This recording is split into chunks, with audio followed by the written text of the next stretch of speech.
In a Facebook post, Billy Wilson explained to all of his friends and family that he was withdrawing from college after getting a 4.0 because of the injustices within the system.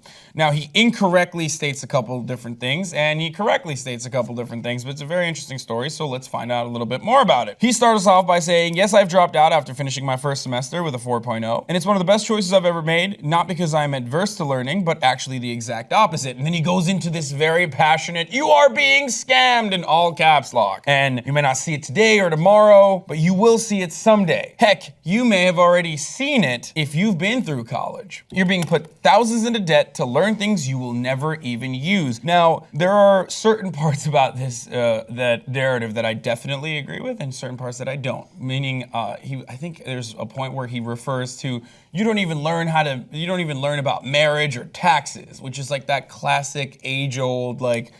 I wish they taught taxes in high school. Like, why do we learn about calculus and arithmetic? It's like, you need those things. You do. Well, in order to do your taxes, you first need, arithmetic and math. Thank you. Maybe not derivatives, but still, that still trains your brain in a certain way to understand and operate in society as an educated individual. But what else does he hit on in the post? So then he's now this is really important. So you're wasting your 4 years of your life, and then you're stuck with a paycheck growth rate that's slower than the rate of inflation. You're paying $200 for a $6 textbook, and you're being taught by teachers who have never done what they're teaching. Now that you can definitely argue against. But according to Wilson, and this part is completely incorrect, factually incorrect, average income has increased 5 times over the last 40 years, while college costs has increased 18 times. Now this is a number that's debated. What is true, though, according to Time, college tuition alone has skyrocketed 42,930% in the last 100 years, while inflation has only risen 2,263%. Oh my God. As you can see, the college tuition is obviously getting to a point where it's completely inappropriately expensive. And we go through this. Do you have any? I do not have any student Is it loan because of debt. your parents? Well, it's for a couple reasons. Basically, my mother's parents passed away when she was quite young, and they left her money, and that she put that money away for children's college funds. She, I guess, invested it or whatever. I don't know. But I also really only did. I did a year at community college because you might have heard of this before, but I had a major train wreck of a life thing that happened. And I did a year at community college, which cost me, I think for the entire year, it was something like less than $8,000. And it was, and you know what, I won't say that my year at community college for a variety of reasons was the best, but there were some classes that I took there that were top notch, that were really great.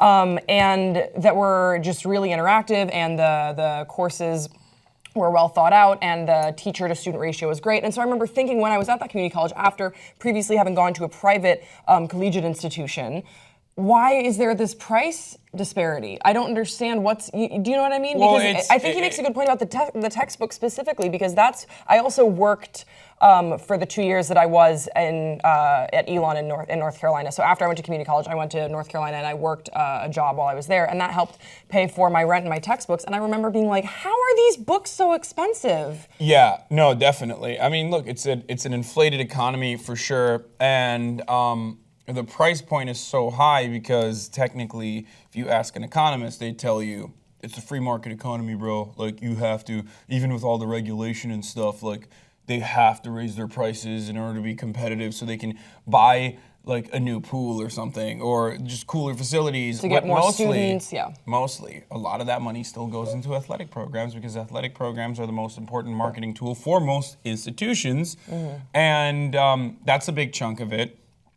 But look, it's messed up, but I love college. I loved it. I always, like, when I was younger, when people would ask me, what do you want to do when you grow up? I would say, I want to go to college in America. It's very weird. I know that, but I don't care. Like, I No, it was a big dream for me as well. I really wanted to come to the U.S. for university. I made the most of my 4 years. I had an amazing time. I met amazing people. I was in a fraternity, for better or for worse. I just gained so much experience and so much world experience and that's as where well, I would, being on my own. So that's where I disagree with him in this post, where he says it's a waste of 4 years of your life. To that I disagree. Now, I went to two institutions where it wasn't the best fit for me.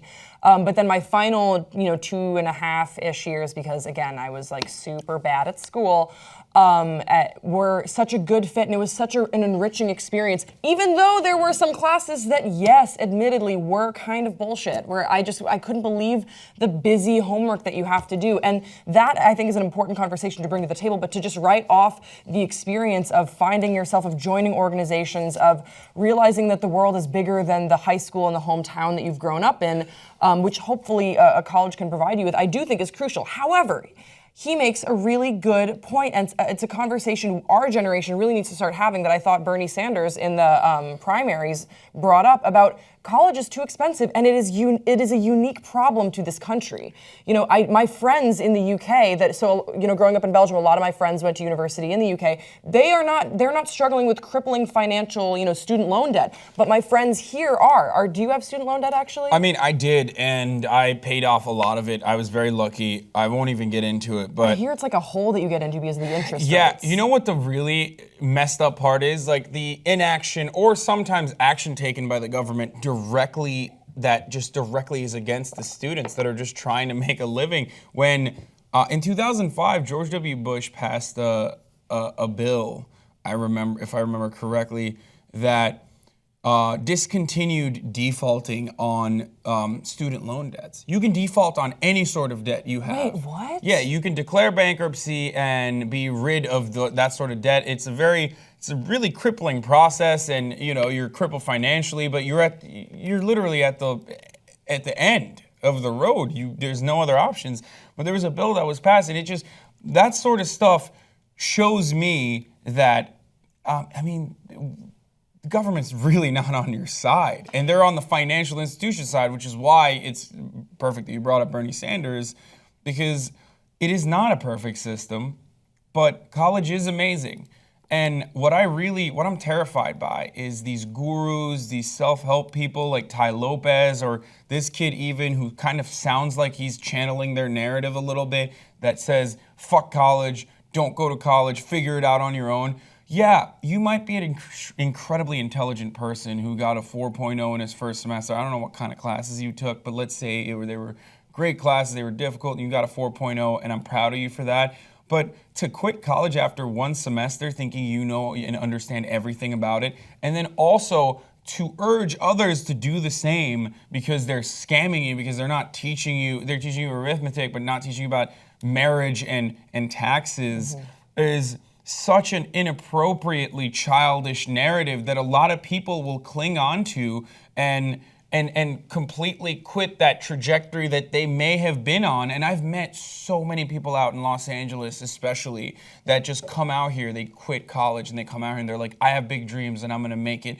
And then they end up working, and then they end up selling flyers at a sauna thinking that they're doing a marketing consulting gig. And unfortunately, if you don't go to college, sometimes you're not aware that no, it's not like Vima or Herbalife, like these multi-level marketing schemes are just schemes because you didn't go to college and you didn't really understand that people are out to get you, I guess. I don't know how to wrap that up neatly, but like you didn't understand the micro and macroeconomic principles, so now you think that Herbalife is a real company that has your best interest. I think he makes some compelling points that I do agree with about further education and higher learning can exist beyond just the conventional classroom and the conventional institution for education. However, it's a couple of things that he says, but just sort of throwing aside the entire experience of college, do we need, I think, education reform in this country, especially at the higher level? Absolutely. I think that so many people would agree with you on that. But is the way to reform it just by telling everyone to quit and go at it on your own? Unfortunately, a lot of people probably won't have the self-discipline to teach themselves and to, really master a subject and self-study in the way that perhaps this gentleman will. So I think it's a little short-sighted to urge others to do the same, follow in his footsteps. But it got about about 10,000 shares as of this morning. I think it's And you good know that what he's that starting the means? conversation. That means 10,000 people should probably do it. That means it's valid because some 19-year-old dickhead whose only claim to being an intelligent person was that he got a 4.0 in his first semester. So obviously, if you're of the mindset that this person is a legitimate, intelligent human being who's thought about this very clearly, even though he makes statements like, a lot of these teachers have never done the things that they're teaching. It's like, yeah, no shit, they're teachers, bro. Like, they don't have to actually, and you're wrong, first of all, a lot of teachers do actually first start off in the private marketplace or public marketplace, or public industry, whatever they're doing, get a good understanding, and then go into college after, go into teaching after years of working and gaining experience in that field. So you're wrong in that sense. But even if you're not, I mean, it doesn't matter. They've learned, they can teach you. If they can teach you well, that's a skill in and of itself. It just makes me very mad when people are like, because I've seen so many people that are just like, yeah, man, college is stupid. Like, that's why I'm out here by myself, doing my own thing. And then they're just All like, right, let's and then turn they it have over. to go back home and live in their mother's basement and then give millennials like us a bad name because they just couldn't figure it out because they thought college is stupid, bro. Like, Okay, but let's hear from people in the comment section. Well, what do they think? let's hear from the comments, yes. I'm Hasan Piker, this is Grace Baldridge. We want to hear your thoughts. Please tell us what you think about college. Is it frivolous or is it incredibly important? And we'll see you next time on Pop Trigger.